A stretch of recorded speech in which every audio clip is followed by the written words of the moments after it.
Right, Jamie Osborne's with us with a horse, Toast of New York, is running in the UAE Derby. Jamie, welcome to Dubai. When did you get in yesterday? Got in yesterday, yeah. So you saw your horse this morning. From a British perspective, it's probably rare to see a British runner in this. We don't get many British runners in this race. So what was your thought process following his wins in November? Well, we sort of the reason we ran him the second time at Wolverhampton was basically so he could show the world that he was better than a 78 horse, and he'd have a chance of getting in here. When he won his maiden, he won a dreadful maiden at Wolverhampton, but he went round on the bridle and won it 12 lengths. And the handicapper gave him a 78, which obviously was extremely lenient, and we could have exploited it. But there wasn't a nursery to exploit it in. We had an idea that we'd like to have a crack at this race, and clearly a 78 rated horse was just going to be laughed at. You know, he wasn't even going to go, on a reserve list. And we had a choice of 2 races to run him in at the back end. You know, we were running out of options for him, and the choices were the Autumn Stakes, which is Group 3 at Newmarket, or a little novice race back at Wolverhampton. I didn't think he was quite ready to go to the Group 3 race, so we went to the novice race, and he won it 16 lengths. And there were some quite solid, you know, not top class, but solid 2-year-olds behind him. So his rating went in one run, which Prescott would be would be very angry with me for this, but he went from 78 to 102. And got a time form rating of 111 plus on the back of winning this little race at Wolverhampton. So clearly it then looked like we had a chance of making the cut. So we decided that we would put our eggs into this basket and train him for it. So you must have always realised that this horse was something a little bit special, particularly once he went to Wolverhampton. Yeah, I mean, look, he managed to get beaten twice before he won. He was very green, his first run on turf, which was his first run at Leicester, finished 5th. I then thought he was the biggest certainty to ever look through a bridle at Kempton for his next run. Mr. Buckley backed him accordingly, and we got beaten neck on the line by one of Stout's, but we had a sort of bad trip through the run, and it didn't kind of through the race, it didn't really go very well.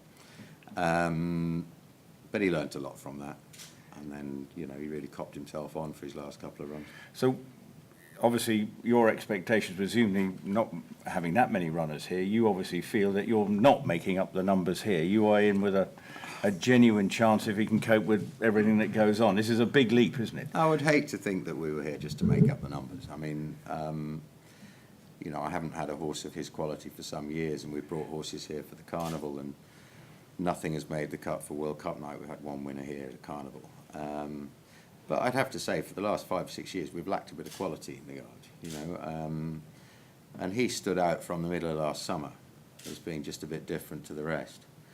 He's a horse that he was by a first-season sire in the Way You Are, who really completely unproven and had a very small first crop. There were very few of them for sale in Europe as yearlings. His dam I knew very little about, other than she looked useless. She was by a stallion called Syncline that I'd never heard of. So he was a very dodgy buy as regards pedigree, but he was a beautiful... Can we ask what you paid? He was led out of the ring unsold at 60,000 euros. He was bought in America as a foal for 35. He was unsold at 60, and I bought him privately afterwards. Okay.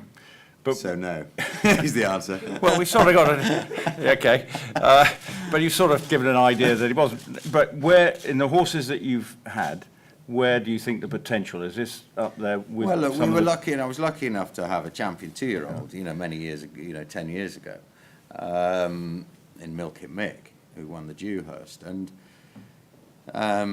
he was, clearly, as a Group 1 winner, you'd have to say that he was the best horse that we've had, but he was...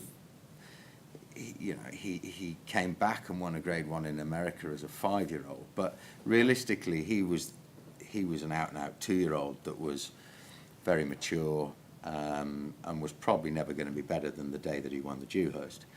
Whereas this horse, if you look at him, I mean, he looks more like a national hunt horse than he does a flat horse. You know, he's 16.2, he's great bit of scope to him, and he's great long walk on him. And physically, you would say that he's a horse that could only be improving, and, you know, he'd be a better 4-year-old than he is a 3-year-old. So is he as good as Milk Mick now? Probably you'd have to say not. He hasn't shown that he is yet. But could he in time be a Group 1 horse? Yes, I think he could. You know. And no time like the present, as they say. Well, it'd be a good time to start showing it, wouldn't it? I mean, I mean, presumably you look at some of the other trainers don't worry about the other two. Have you looked at the race and sort of see how it could pan to suit, you know, when you suddenly have small races at Wolverhampton and you're winning by 16 lengths, this is going to be a different sort of ball game entirely. Look, when you're sitting there with 50 moderate horses at home and one good one, yeah, I've looked at the opposition. Yeah, you know. And what's your? Well, it's tough, isn't it? It's hard. I think with the age of these horses, it's the hardest race to really get your head around, because, you know, obviously some will be improving and some won't be, and it's, you know, $2 million is never given away, is it? You know, it's going to be a tough race. But I mean, look, I suppose a bit like other people are saying, concentrating on your own horse. I mean, what we've concentrated on really through the winter is just making sure that we get him here in the right shape.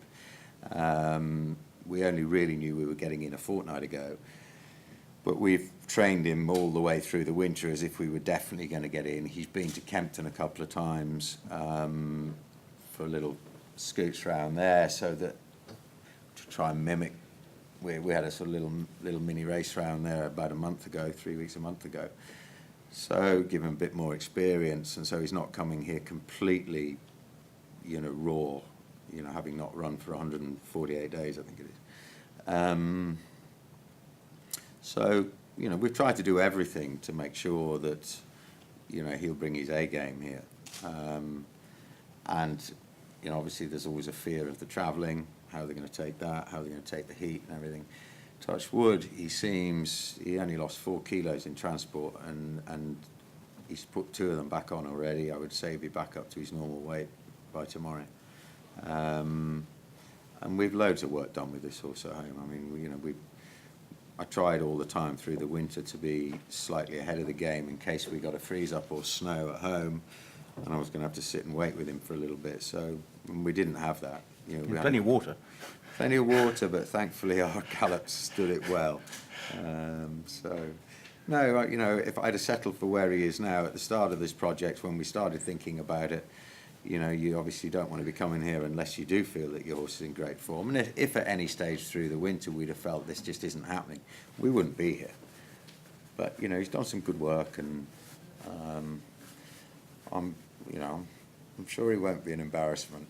Whether you know, deep down, if I'm really honest, I think there's a chance he's good enough. But, you know, it's a bold shout coming off two runs at Wolverhampton. You know? I'm not going to ask any. I think you've questions for the UA Derby winning trainer. Wouldn't that be nice? When did you think you would shoot for the UAE Derby? I mean, you said in the summer you stood out from the rest. Yeah. When did you actually think, I think after he'd won his maiden, I thought, you know, it was an awful race. You know, there was barely a horse could raise a gallop in there behind him, but he just cantered round. And, you know, he never came off the bridle and won 12 lengths. And he'd done some good work before then. And I think you can only sort of start thinking about these sort of projects if the horse is owned by the right man as well. And Michael Buckley, who's primarily a national hunt owner, you know, he likes a bit of adventure. And if you stop and think, look, where would we go with him at home? Is he about to win an English Guineas? I think, you know, the answer to that is it's highly unlikely. Does he have a chance of winning the UAE Derby? Yeah, he has a chance of winning it. And there's phenomenal prize money involved. Michael was, the minute I mentioned it, so, you know, I said, look, how about this for an idea? Yeah, great, let's do it. You know, He's just landed. He rang me from his plane. He's totally overexcited. And he'll be on the track in the morning, and he'll love the whole experience, as we all will. So, you know, all the things were in place. Everything was right, you know, owned by the right man, right type of horse, had enough maturity on him to be able to do it at this stage of his life. So, you know, and phenomenal pot, and great to be here. And you also said you had the race around Kempton. Can you give us a bit more detail? Who you... Well, we took him to Kempton. We've been twice to Kempton, and we went left-handed round Kempton. Obviously, you know, Kempton's right-handed. We went left-handed. So we finished down the back straight. I've got, this time of year, I mean, finding lead horses for him would be a little bit tricky. You know, I wouldn't have too many horses that with the sort of rating that could give him a proper lead, but we have a handful of horses that have been winning on the all-weather, sort of rated in the mid-80s, and they all had a little day out for this horse's benefit. Spencer came and rode him, and he was happy. He won his little race.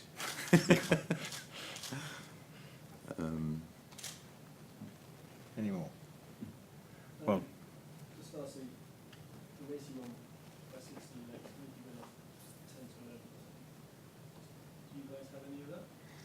Mr. Buckley had a bit of 6-4 against in the morning. I think the doubt in our mind that day, because he'd won his maiden over 9.5 furlongs at Wolverhampton, we dropped him back to 7 in the novice. And I think that, well, certainly it read in the paper the reason he was sort of odds against was because they were sort of unclear about whether the drop back to 7 furlongs was going to be against him. And there were some solid enough looking horses in there. But he proved that day, you know, he was just better than them. You know, so it didn't really matter. if you win, you'll get the freedom of Dunstall Park, won't you? Well, If you want that. they have been on the phone. They are quite keen about this Wolverhampton to Meydan route. Especially at a time when Wolverhampton was getting a little bit of stick about its surface. You know.